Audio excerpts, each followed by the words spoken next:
Assalamualaikum warahmatullahi wabarakatuh. Yang terhormat Bapak Nur Cahyadi selaku dosen pengampu mata kuliah kewirausahaan dan teman-teman yang saya sayangi. Di sini kami dari kelompok 3 akan mempresentasikan hasil kerja dari kelompok kami dengan judul Sumber Pendanaan dan Manajemen Keuangan. Sebelumnya, saya akan memperkenalkan anggota dari kelompok kami. Yang pertama ada Afiqurrahma Aulia Agustina dengan NIM 2003012223. Yang kedua ada Wahyudhara Kusmani Putri dengan NIM 2003012224. Dan yang ketiga ada Anis Zulia Sasmita dengan NIM 2003012225.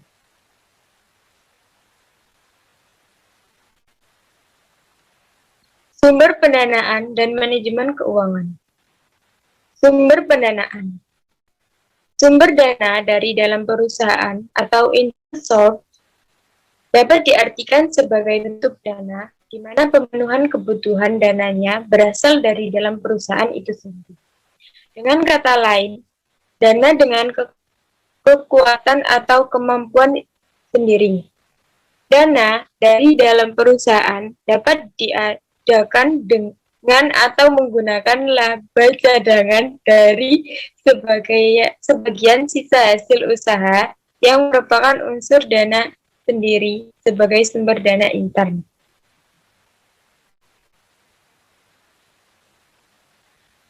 Sumber dana bagi perusahaan dapat dikelompokkan menjadi 3. Yang pertama ada sumber dana jangka pendek. Salah satu sumber dana perusahaan adalah sumber dana jangka pendek.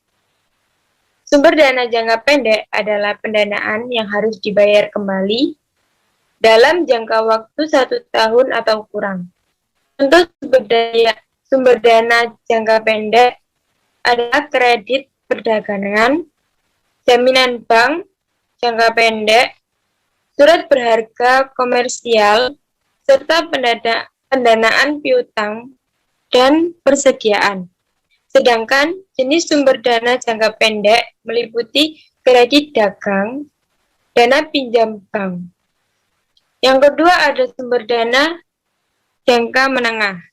Sumber dana jangka menengah merupakan sumber dana yang memiliki jangka waktu lebih dari 1 tahun dan kurang dari 5 tahun.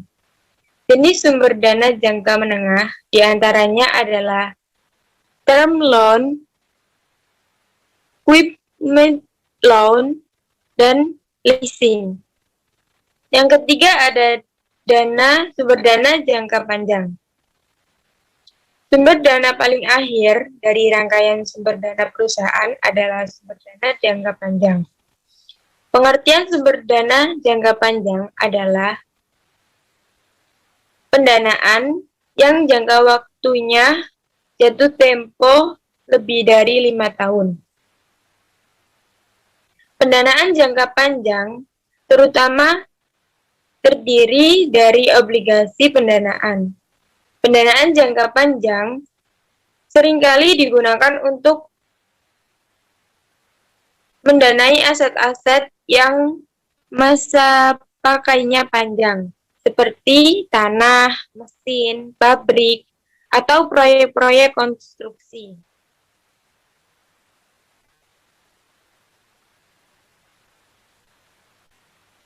Adapun sumber dana yang ditinjau dari asalnya, pada dasarnya dibedakan menjadi 2. Yang pertama ada sumber intern.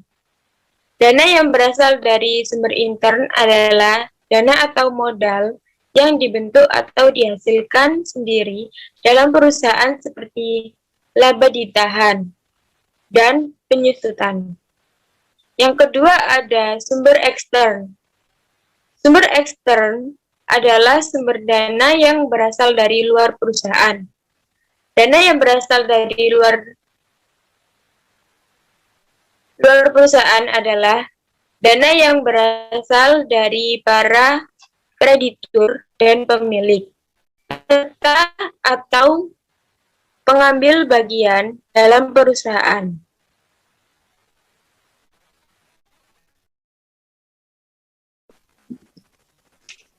Pada dasarnya, pihak-pihak pemberi dana atau modal ekstern yang utama dapat terdiri dari satu, supplier.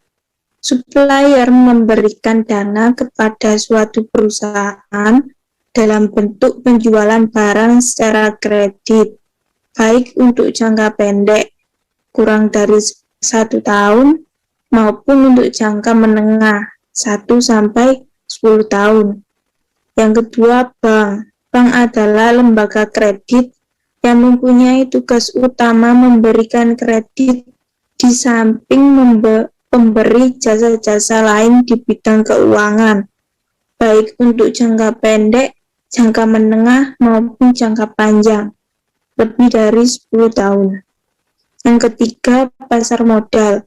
Pasar modal merupakan sumber dana ekstern bagi perusahaan, di mana pasar modal secara abstrak mempertemukan dua kelompok yang saling berhadapan, tetapi yang kepentingannya saling mengisi, yaitu calon pemodal investor di satu pihak dengan emiten yang membutuhkan dana jangka menengah atau jangka panjang di lain pihak, atau dengan kata lain adalah tempat dalam artian abstrak bertemunya penawaran dari permintaan dana jangka menengah atau jangka panjang.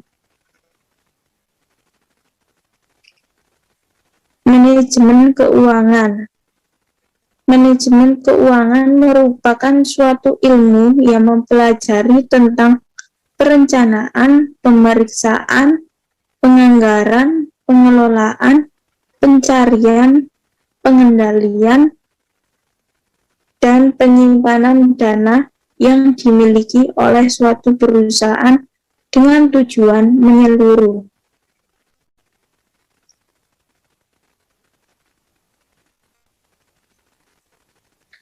Beberapa definisi manajemen keuangan menurut para ahli adalah sebagai berikut. 1. Menurut Liefman mengatakan manajemen keuangan adalah usaha untuk menyediakan uang dan menggunakan uang untuk mendapat atau memperoleh aktiva. Yang kedua, menurut Suad Husman mengatakan bahwa manajemen keuangan adalah manajemen terhadap fungsi-fungsi keuangan. Yang ketiga, menurut Grace Stenberg mengatakan manajemen keuangan adalah how business are organized to acquire funds, how they acquire funds, how they use them, and how the profit is business are distributed. Diatur untuk memperoleh dana, bagaimana mereka memperoleh dana, bagaimana penggunaan mereka, dan bagaimana bisnis profit tersebut didistribusikan. Menurut James Van Horn mengatakan bahwa manajemen keuangan adalah segala aktivitas yang berhubungan dengan perolehan, pendanaan, dan pengelolaan aktiva dengan tujuan menyeluruh.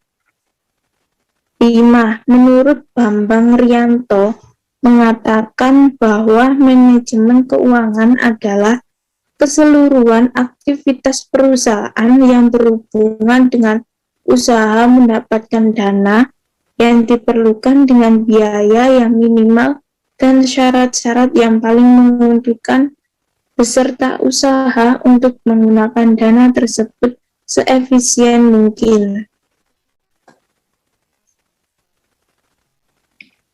Tujuan manajemen keuangan yaitu untuk memaksimalkan nilai perusahaan.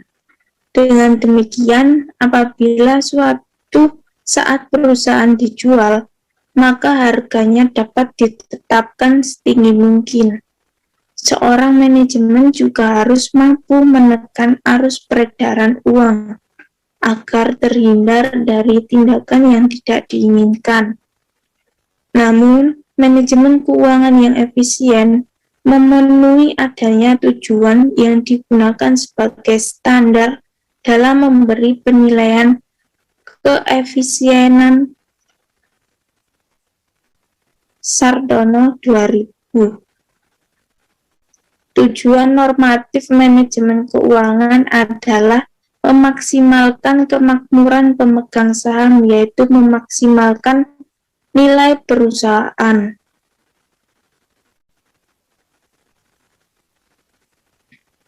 Fungsi manajemen keuangan. Manajemen keuangan dalam suatu perusahaan sangat berperan penting dalam menjalankan fungsinya dalam berbagai kegiatan keuangan. Fungsi-fungsi manajemen keuangan adalah sebagai berikut. 1. Perencanaan keuangan. Manajemen keuangan berfungsi untuk membuat rencana pemasukan dan pengeluaran serta kegiatan-kegiatan lainnya untuk periode tertentu. 2. Penganggaran keuangan. Manajemen keuangan berfungsi menjadi tindak lanjut dari perencanaan keuangan dengan membuat detail pengeluaran dan pemasukan.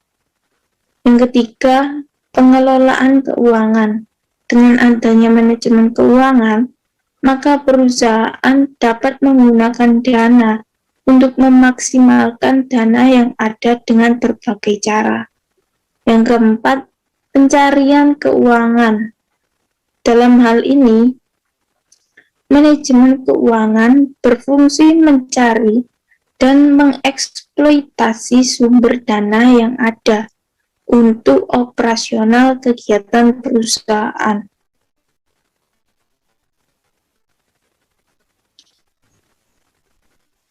Penyimpanan keuangan. Manajemen keuangan berfungsi mengumpulkan dana perusahaan serta menyimpan dana tersebut dengan aman.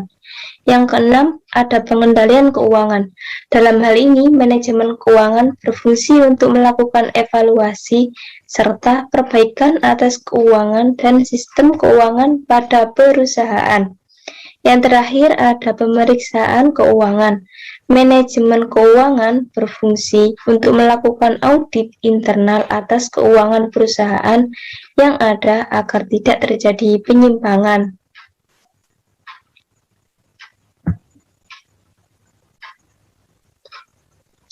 Prinsip manajemen keuangan. Manajemen keuangan bukan hanya seputar pencatatan akuntansi.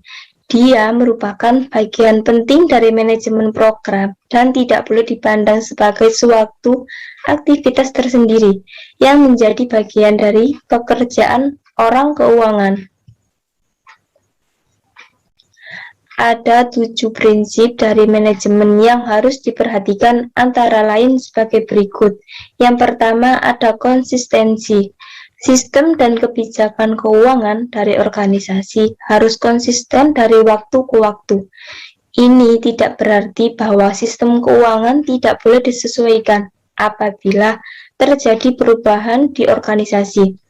Pendekatan yang tidak konsisten terhadap manajemen keuangan merupakan suatu tanda bahwa manipulasi di pengelolaan keuangan. Yang kedua, ada akuntabilitas atau accountability. Akuntabilitas adalah kewajiban moral atau hukum yang melekat pada individu, kelompok, atau organisasi. Organisasi harus dapat menjelaskan bagaimana dia menggunakan sumber dayanya dan apa yang telah dia capai sebagai pertanggungjawaban kepada pemangku kepentingan dan penerima manfaat. Yang ketiga, ada transparansi.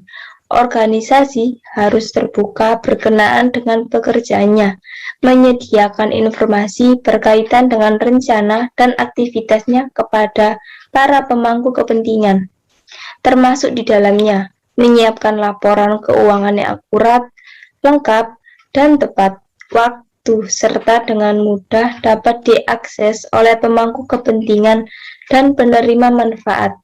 Apabila organisasi tidak transparan, hal ini mengindikasikan ada sesuatu hal yang disembunyikan.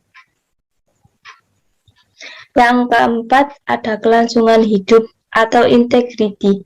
Agar keuangan terjaga, pengeluaran organisasi di tingkat strategik maupun operasional harus sejalan atau disesuaikan dengan dana yang diterima.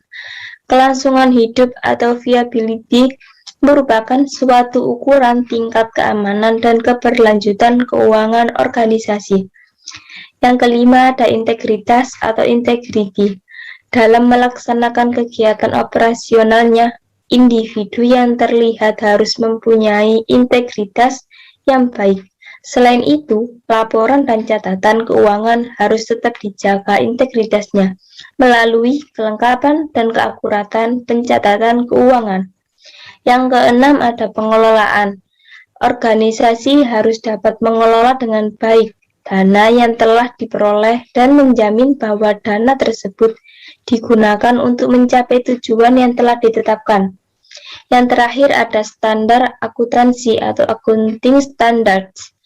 Sistem akuntansi dan keuangan yang digunakan organisasi harus sesuai dengan prinsip dan standar akuntansi yang berlaku umum. Aktivitas manajemen keuangan. Manajemen keuangan berhubungan dengan 3 aktivitas, yakni sebagai berikut. Yang pertama, ada aktivitas penggunaan dana, yaitu aktivitas untuk menginvestasikan dana pada berbagai aktiva.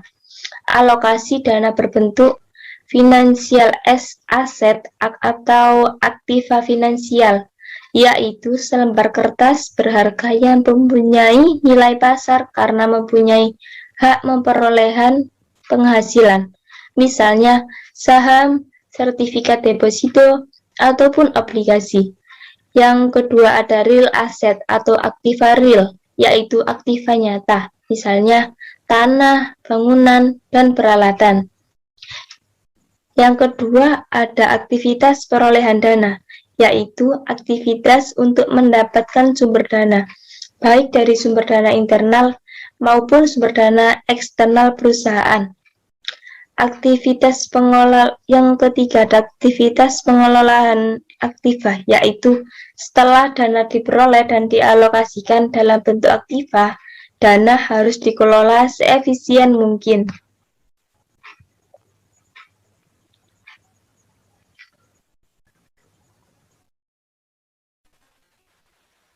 Dari materi yang sudah kami jelaskan, dapat diambil kesimpulan sebagai berikut. Sumber dana bagi perusahaan dapat dikelompokkan menjadi 3. Yang pertama, sumber dana jangka pendek, yang meliputi kredit dagang dan juga dana pinjam bank. Yang kedua, ada sumber dana jangka menengah. Di antaranya adalah term loan, equipment loan, dan leasing. Yang ketiga, ada sumber dana jangka panjang, biasanya berbentuk hipotek dan obligasi. Yang selanjutnya, manajemen sangat diperlukan, terutama dalam sebuah organisasi atau perusahaan. Dengan adanya manajemen yang baik, maka kegiatan, perencanaan, pelaksanaan, sampai pada penghasilan suatu tujuan ataupun barang akan dicapai dengan baik dan maksimal. Dan dengan adanya manajemen, maka perusahaan akan dapat mencapai tujuan yang diinginkan dengan langkah yang tepat. Dalam prakteknya, manajemen keuangan adalah tindakan yang diambil dalam rangka menjaga kesehatan keuangan organisasi atau perusahaan. Untuk itu, dalam membangun sistem manajemen keuangan yang baik, perlu kita untuk mengidentifikasi prinsip-prinsip manajemen keuangan yang baik.